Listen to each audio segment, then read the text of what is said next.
Sebelum tonton videonya, jangan lupa di subscribe dan nyalain tanda loncengnya. Terima kasih. Alkisah di sebuah desa di daerah Jawa Tengah, hidup seorang janda parubaya yang bernama Bosrini. Sejak ditinggal oleh suaminya beberapa tahun, ia hidup sebatang kara. Ia pun juga tak memiliki anak. Karena kesepian, ia sangat mengharapkan kehadiran seorang anak. Namun sayangnya, harapannya itu pupus karena suaminya telah meninggal dunia.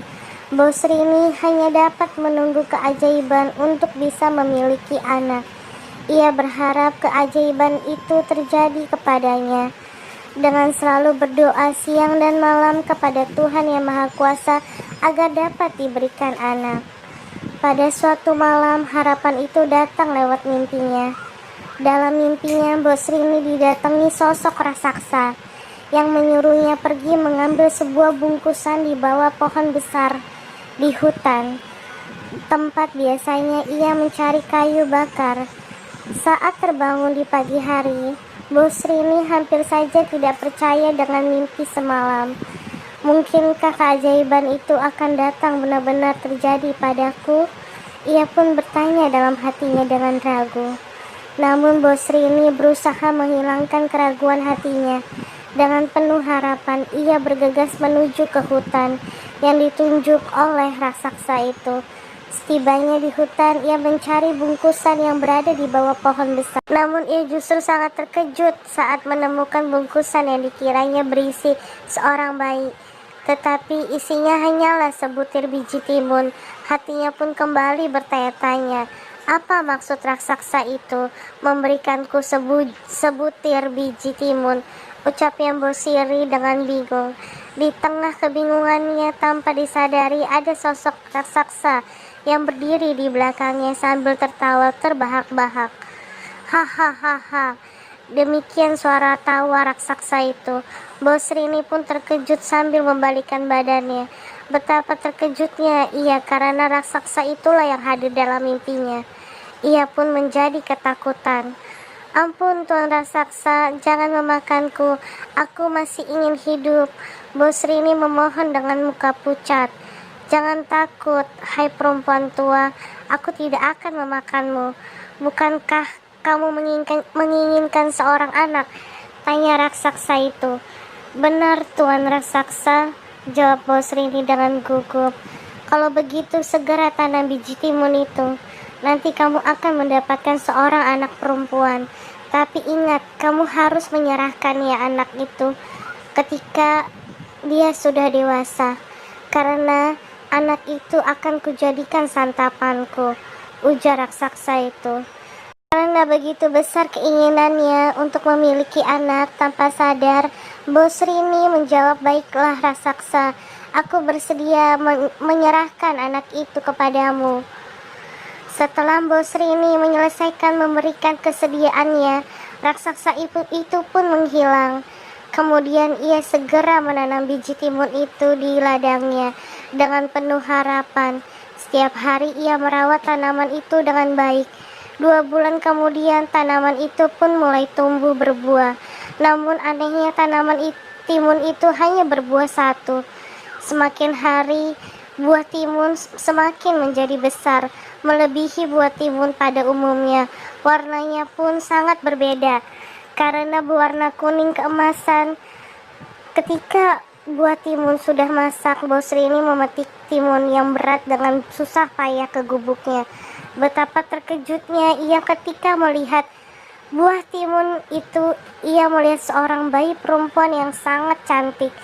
Saat menggendongnya, bayi itu tiba-tiba menangis. Ngoa, ngoa, ngoa, demikian suara bayi itu. Alangkah bahagianya hati Bosrini mendengar suara tangisan bayi yang sudah lama dirindukannya. Ia pun memberikan nama bayi itu Timun Emas. Cup, cup, cup, jangan menangis anakku sayang, hibur Bosrini. Perempuan parubaya itu tidak dapat menyembunyikan kebahagiaannya hingga air matanya menetes membasahi kedua pipinya. Perasaan bahagia itu membuatnya lupa dengan janjinya bahwa dia akan memberikan bayi itu kepada raksasa suatu saat kelak. Ia merawat dan mendidik Timun Mas dengan rasa kasih sayang, hingga tumbuh menjadi perempuan yang cantik. Bosrini sangat bangga karena selain cantik, Timun Mas juga memiliki kecerdasan yang luar biasa dan sifatnya yang baik. Oleh karena itu, ia sangat sayang kepadanya. Suatu malam Bosrini kembali bermimpi didatangi oleh raksasa yang memberi pesan kepadanya bahwa seminggu lagi ia akan datang menjemput Timun Mas. Sejak itu, ia selalu duduk termerung seorang diri. Hatinya pun menjadi sedih karena ia akan berpisah dengan anaknya yang sangat ia sayangi. Ia baru menyadari bahwa raksasa itu ternyata adalah raksasa yang jahat, karena Timun Mas akan dijadikan santapannya. Melihat Bosrini sering duduk termerung, Timun Mas pun bertanya-tanya dalam hati. Suatu sore, Timun Mas memberanikan diri untuk menanyakan kegundahan hati yang dirasakan oleh ibunya. "Bu, mengapa akhir-akhir ini ibu selalu nampak sedih?" tanya Timun Mas. Sebenarnya Bosrini tidak ingin menceritakan penyebab kegundahan hatinya, karena dia tidak ingin anaknya ikut bersedih. Namun karena terus didesak, akhirnya pun ia menceritakan asal-usul Timun Mas yang dirahasiakannya selama ini. "Maafkan ibu anakku, selama ini ibu merahasiakan sesuatu kepadamu," kata Mbok Srini dengan wajah sedih. "Rahasia apa, Bu?" tanya Timun Mas penasaran. "Ketahuilah Timun Mas, sebenarnya kamu bukanlah anak kandungku yang lahir dari rahimku." Belum selesai ibunya berbicara, Timun Mas tiba-tiba menyela. "Apa maksudmu, Bu?" tanya Timun Mas. Bosrini pun menceritakan semua rahasia tersebut hingga mimpinya semalam bahwa sesosok raksasa akan datang menjemput anaknya itu untuk dijadikan santapan. Mendengar cerita itu, Timun Mas menjadi kaget seolah-olah tidak percaya. "Aku tidak mau bersama raksasa itu. Aku sayang kepada ibu yang telah mendidik dan membesarkan Timun," kata Timun Mas. Mendengarkan perkataan Timun Mas, Bosrini kembali termerung. Ia mencari cara agar anaknya selamat dan tidak menjadi santapan raksasa itu. Sampai pada hari yang telah dijanjikan oleh raksasa itu, Bosrini belum juga menemukan jalan keluar. Hatinya pun mulai cemas. Dalam kecemasannya tiba-tiba menemukan sebuah akal. Ia menyuruh Timun Mas agar berpura-pura sakit. Dengan begitu raksasa tidak akan mau menyantapnya.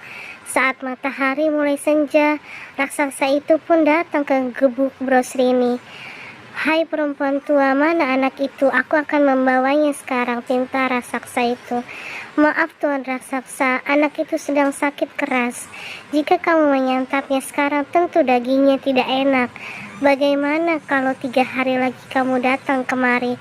Saya akan menyembuhkannya penyakitnya terlebih dahulu," bujuk Mbok Srini yang mencoba mengulur waktu hingga ia menemukan cara agar Timun Mas bisa selamat. "Begitu, tapi kamu harus janji akan menyerahkan anak itu kepadaku," kata raksasa itu. Setelah Bosrini berjanji, raksasa itu pun menghilang. Bosrini kembali bingung untuk mencari cara lain. Akhirnya ia menemukan cara yang untuk dapat menyelamatkan anaknya dari raksasa.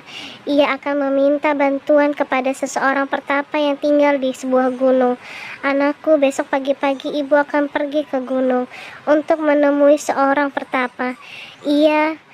Dia adalah teman almarhum suami ibu.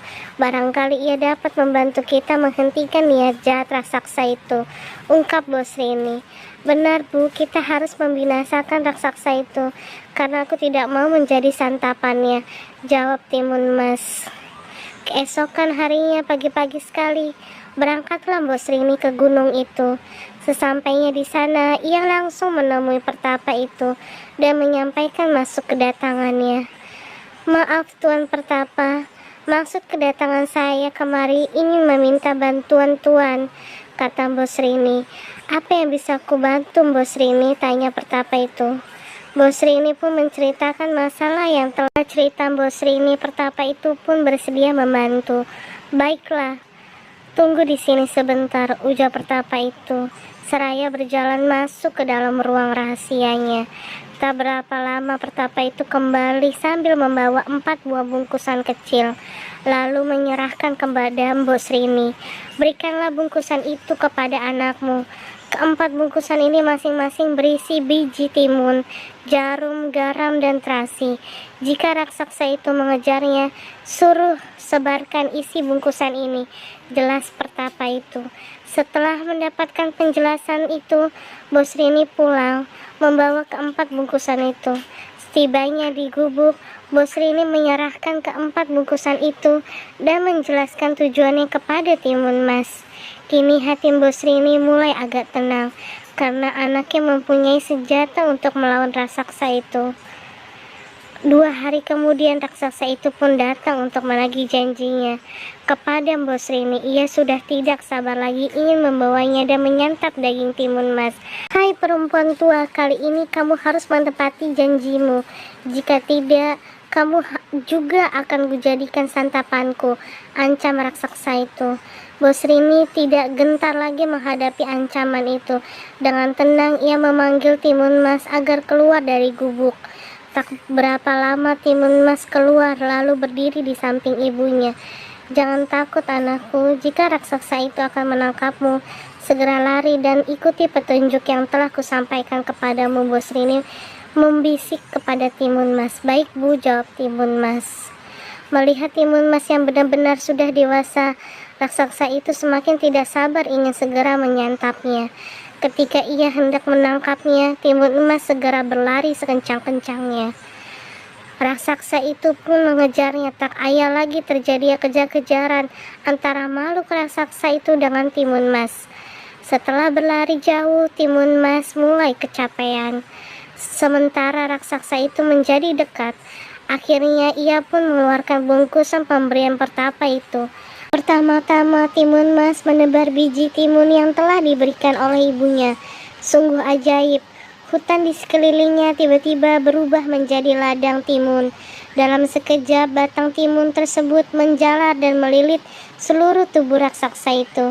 Namun raksasa itu mampu melepaskan diri dan kembali mengejar Timun Mas. Timun Mas pun segera melemparkan bungkusan yang berisi jarum. Dalam sekejap jarum-jarum tersebut berubah menjadi rumputan pohon, bambu yang tinggi dan runcing. Namun raksasa itu pun mampu melewatinya dan terus mengejar Timun Mas. Walaupun kakinya berdarah-darah karena tertusuk bambu tersebut.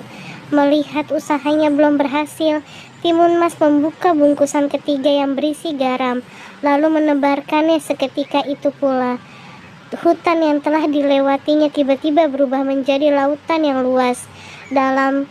Namun raksasa itu berhasil melaluinya dengan mudah. Timun Mas pun mulai cemas karena senjatanya hanya tersisa 1. Jika senjata tersebut tidak berhasil melumpuhkan raksasa itu, maka tamatlah riwayatnya. Dengan penuh keyakinan, ia pun melemparkan bungkusan terakhir yang berisi terasi. Ketika itu pula tempat jatuhnya terasi itu tiba-tiba menjelma menjadi lautan yang mendidih. Alhasil raksasa itu terkalahkan karena terjebur ke dalam lautan lumpur dan seketika tewas.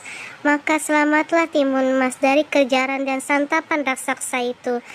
Dengan sekuat tenaga Timun Mas berjalan menuju ke gubuknya untuk menemui ibunya.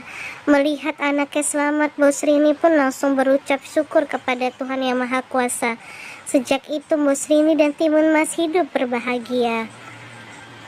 Sekian dulu video dari saya. Thank you for watching.